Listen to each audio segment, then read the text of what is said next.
are not here who are honoring their body temple. We're holding them in our awareness of their wholeness. Yes? Yes. And so my name is Jason Mitchell, and so it's my absolute honor and privilege to be with you here today. I love my Soul Center family. I'd love to be skiing with part of my Soul Center family. Snowboarding would be more my thing. Not too much, Jess, that's a little much. And so I'm working to find that space.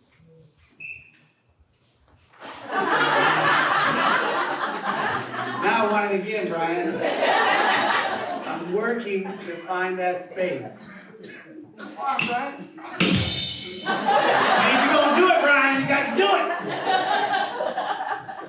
it. So I'm working to find that space where I remember who and what I am, that space where I'm not caught up in all that the world is doing. Yeah. I'm working to find that space because I know that it's work. I know that it's challenging. I know that it's difficult. And part of what I'm also working on is to never let that be a thing. Like I do not want for something to be difficult, hard, challenging, or never done before, to be any sort of weight in the choices and decisions that I make. It's so important because as I bring you greetings from our teacher, Reverend Michael Bernard Beckwith, he continues to give me opportunities that I wasn't asking for. And so is this walk that we call life. And there is something unique, something beautiful, something special about really coming to an understanding on what this is all about. And no, I'm not about to give you the meaning of life. But I do know that what is essential is that you give life meaning. Each and every one of you is a part of what gives life meaning. I'm certain that every Sunday, Patricia and Jessica show up here and they have an awareness of something from 6 or so years ago that was sort of moving through their thoughts and their imagination on how they can bring that light that she talked about earlier into this space, into the space that we call Orange County. But it's also just the world. We're lighting up Orange County, but we're lighting up the world. How many of you guys have been somewhere international over the last 5 years? So that means you've taken the light of what we do here around the world. Yes? Yes. Where are my friends at? Come on. For those of you who aren't acquainted with me, it's one of the ways that I like for people to be invited to participate, because what we're doing here, we're doing together. I may be up here as the voice, but we're doing this together. Yes? Yes. So you're doing something really powerful this month with your theme, and I'm not sure how aware of it you are, but you know I'm here to inform you. How many of you are really clear on what it is when we say dynamic love? Do you feel that you're really clear about what that is? So I'm inviting you to first and foremost do as the Greek philosopher Socrates said, and that is the first kind of sign of wisdom is to know that you know nothing. And so you can enter into each moment fresh so that you can actually be available to learn, to have an insight, to have an idea of something that you've never had about it before. Yes? Yes. So I'm also asking you to be alert. I want you to be available to learn, evolve, recognize, and transform.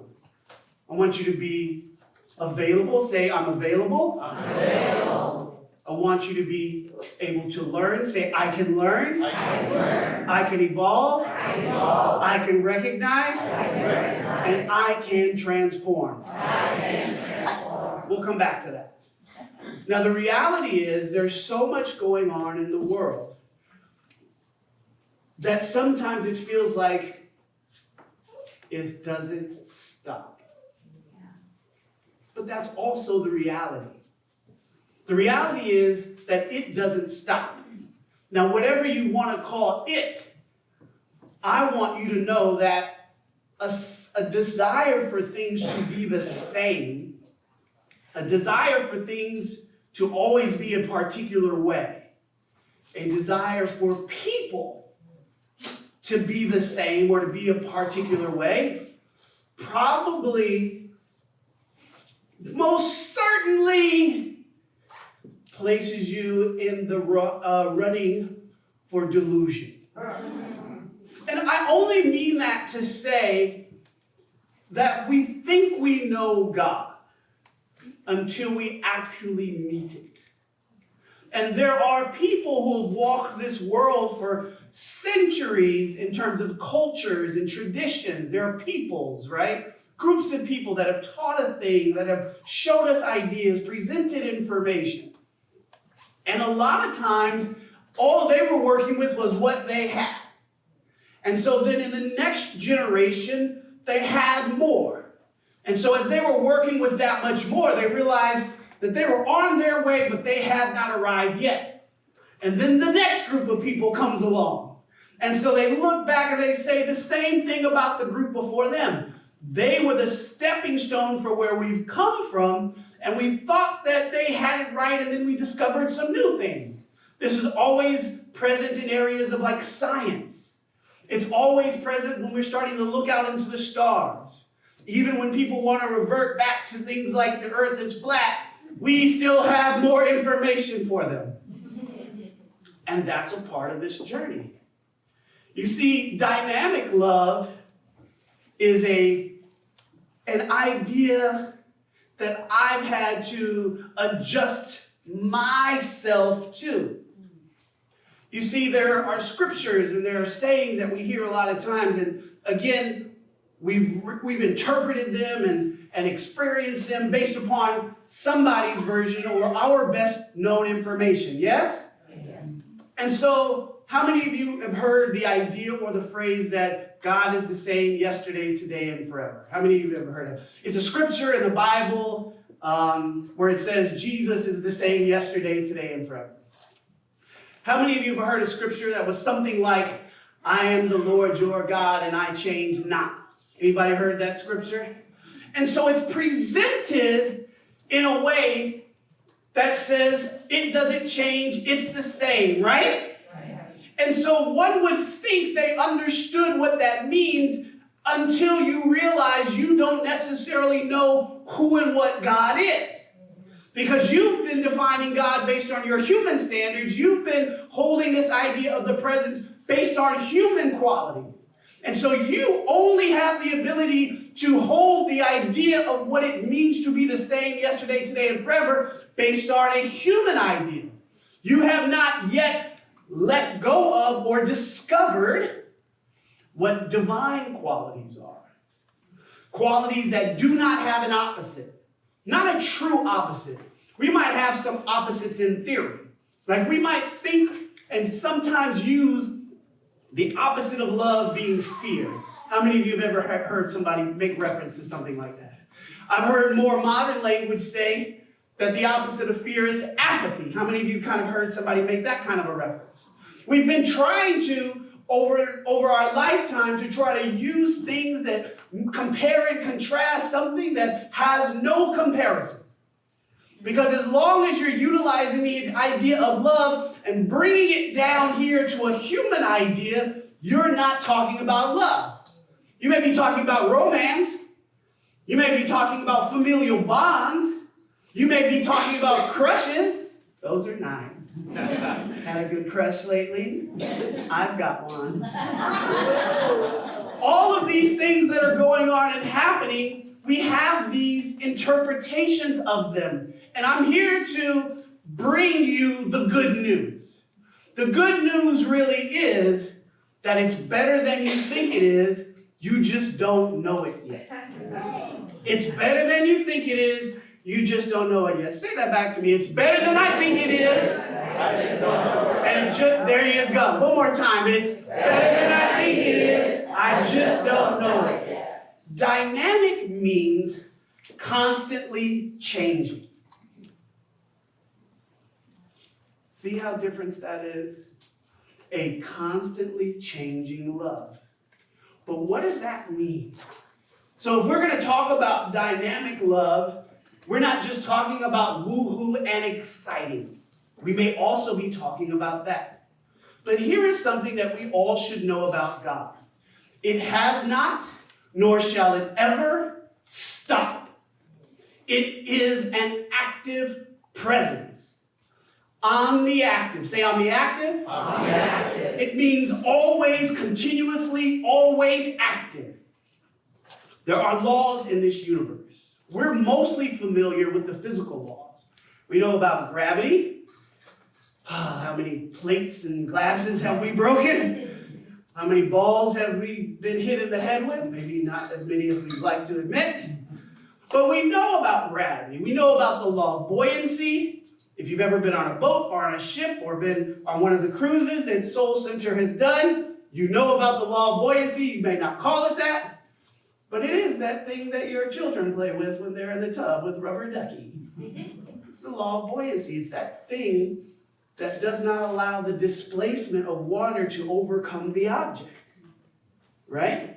So as you start getting to know these physical laws, recognize that they are birthed from spiritual law, right? So there are spiritual laws undergirding this universe that are supporting how things unfold and how things activate. You may not be acquainted with them because that's not how we talk about life very often, unless we're in spiritual community. And in spiritual community for a long time, we thought things were one way, and then they were, and then we woke up, and then we realized that we were on our way, but we weren't there, right? And again, we did this, and we are continuing to do this. We are in another awakening to what the Bible and the Quran and the Talmud and the sacred scriptures and the Upanishads have been trying to teach us. And in many cases, there were small groups of people that got it. And then there were other groups of people that said, we know you got it, but we have other motives. And so a lot of the thing that when they had these powerful ideas that were so groundbreaking and transforming were shook because human beings thought that they were losing power and authority. And so them giving up their power and authority is just beyond their idea because everybody believes in this idea of self-determination except for you don't know what the self is. And so if you don't know what the self is, if you don't know who you truly are, all you are going to base yourself is the other selves. And how many mistakes are they making? You sure you want to be like your parents? You sure you want to be like your grandparents? Do you want to know the whole story? Do you want to know all that they went through to become who they were? Or do you want to pick and choose and cherry pick the best and favorite things about those people? Everybody has a journey. And so as we go a little bit deeper into this idea, I'm asking you to be alert. I'm asking you to awaken to this thing. Maybe I should tell you my topic. My topic today is the paradox of the changeless. Are there any doctors in the house? 1, 2. How did I know I'd have at least a pair of docs in the house? Maybe more. It'll roll through the room. It's one of those things that rolls through the room, right? I refuse to explain jokes. You're either there or not. When you're on your way home, it'll be the funniest thing you've heard all day. But there is a paradox. There are ideas that exist, and at the same time, there's a contrary idea that appears to exist at the same time. Like the idea that love really absolutely has no opposite because the thing that we call life has absolutely no condition. It is not based on condition. It's not based on circumstance. It is not based on religion. It's not based on Nazis. It's not based on slavery. It has no exception. This love that we talk about is one of the few absolute things in all of existence, which is why it's so difficult, which is why in many cases we are afraid of it. Which is why in many cases we do have an apathy about it because it requires us in many ways to give up and surrender so many of the things that we hold true. It requires us to be so selfless. But if everybody's being selfless, then we remember that there's only one self. I can't possibly love another person more than I love another person. But we do it. But what if, think, as we did before, of the people in our lives that we've loved that have touched us the most. And then imagine if that was everybody. Very difficult for people to imagine that and look at people in the presidential race who have done all kinds of things and made all sorts of choices. It's very difficult for some people to hold that as Trump. For the people who can't hold that as Trump, it's very difficult for those people to hold that as Bloomberg. For the people that couldn't hold it for Bloomberg, it would have been difficult to hold that for Kamala Harris. There's something in that for everyone. This is not a partisan idea. It's an absolute idea. Conditionless. Or, as Reverend Joanne, who was here last week, would say, all conditions. Did she say that last week? I'm in good company. It's one of my teachers. She's constantly teaching, constantly sowing into my life. And so when we start embarking on this idea of the changeless, many of us have been in relationships or witnessed people being in relationships, and they talk about people changing. One of the core ideas that everyone must have about everyone. Your parents, you must have this idea. Your spouse or partner, you must have this idea. Your your ex, you must have this idea. None of us, not a single one of us, so we know this about ourselves, is the same as we were from moment to moment. Just the very idea of a thought. How many of you have ever had a moment where you're just moving through the day and then suddenly you just have a thought you've never had before? It's either something that you know that you didn't think of. It's not based on some philosophy you've been working on. It's something that occurred to you that came into your awareness. How many of you have ever just had a song that you know that you've never heard or that you haven't heard in years, and suddenly it's in your head? There's all of this activity that's constantly going on that we don't really give our contemplation to. So a lot of times, the opportunity that we miss with meditation is we only think that there's a way to do it, right? But at Agape, we teach that there are 3 types of meditation. There's contemplative meditation, taking a scripture, taking an idea like a piece of sacred art, and contemplating the deep meaning of it. What does this have to offer me, right? What is this scripture seeking to reveal? There is a wonderful book entitled The Man Who Walks with Flowers. It'll come, the person that is talking about will come to me. George Washington. Thank you, Jackie Simone Elliott, student of Agape International Spiritual Center. In my back pocket, practitioner, staff member, glorious individual. The Man Who Talks with Flowers talks about George Washington Carver, and it's Black History Month, so many of you guys in your Black History Month one moment, you may have heard about the man and the peanut, right? But that minimizes and diminishes his greatness because he did so many more things than just that. He was an inventor, but look at how he did his work. He was a student, he studied, but he got up every morning, way before the sun came up, way before any other human beings were walking around toiling, and he communed with nature. And he would take the flower, he would take the peanut, or he would take the thing, and he would ask it to reveal its secrets to him.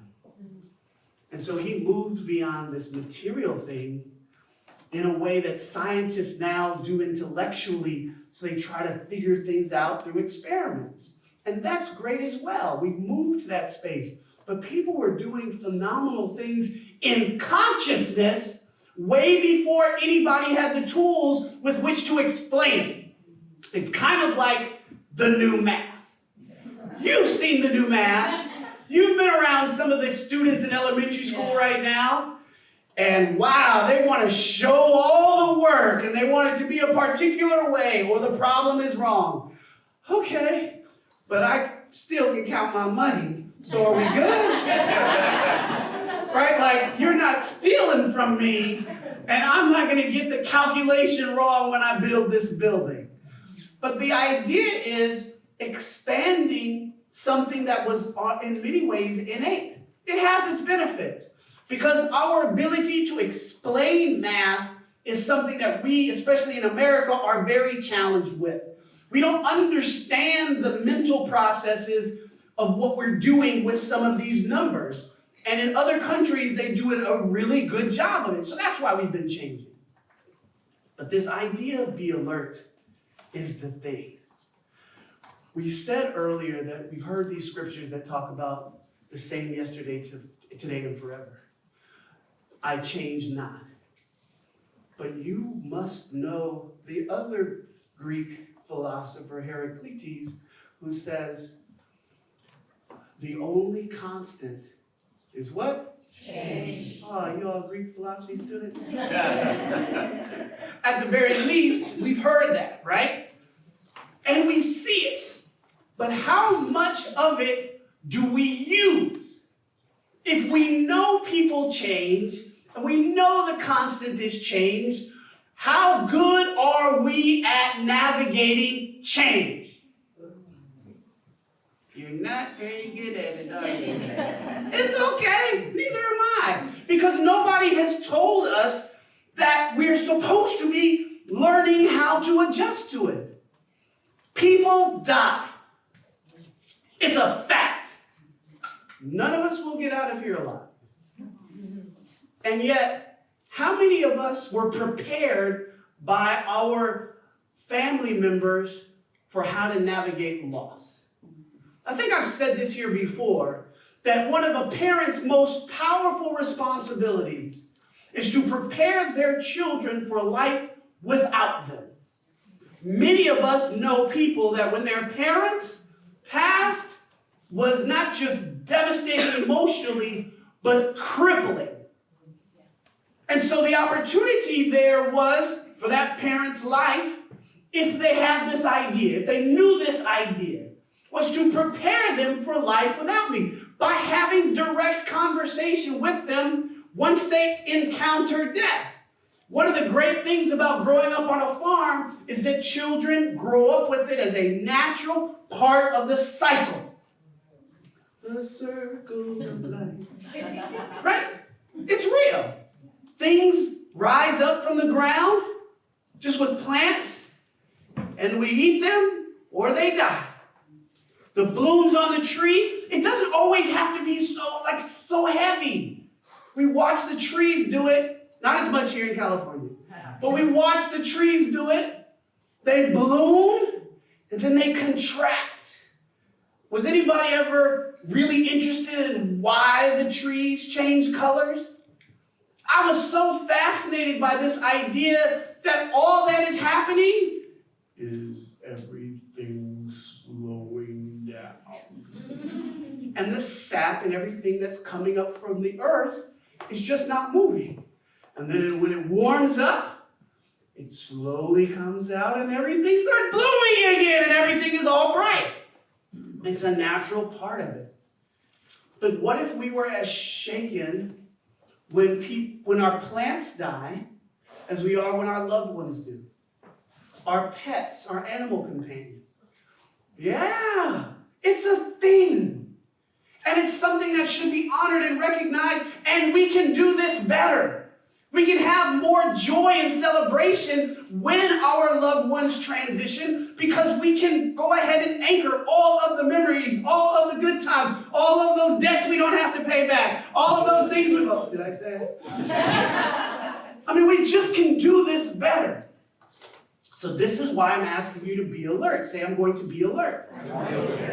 I'm going to rush through this next piece, because I just want you to take a little bit of it. So when I ask you to be alert, I'm asking you to be available. In sports, what they talk about is the best ability, does anybody know the rest?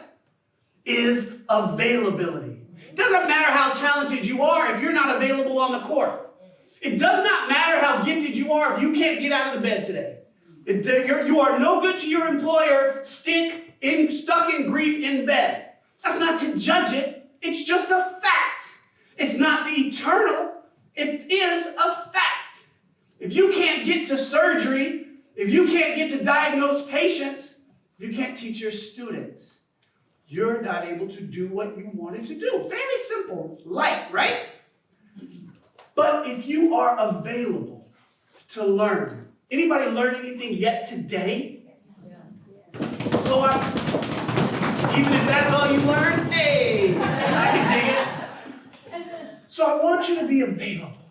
I want you to be available to learn. You are clearly available to learn. And the thing is, take on your spiritual practice. I don't know what it's been like over the last year, but I'm also in a Course in Miracles class with Akili for the first time in my life. It's amazing. Anybody else in that class? Anybody think everybody else should come? These spiritual teachings, thank you. These spiritual teachings can come at us on different levels. This should not be your only place to feed and nurture your spirit. It's an hour and a half once a week. This can't get you through the week the way you hope it will. On the next day, after today, you can go read any of the books that have been mentioned when they do the reading. You can bring up The Science of Mind. You can bring up Be Here Now by Ram Dass. You can bring up all of these books and you don't even need to read a lot.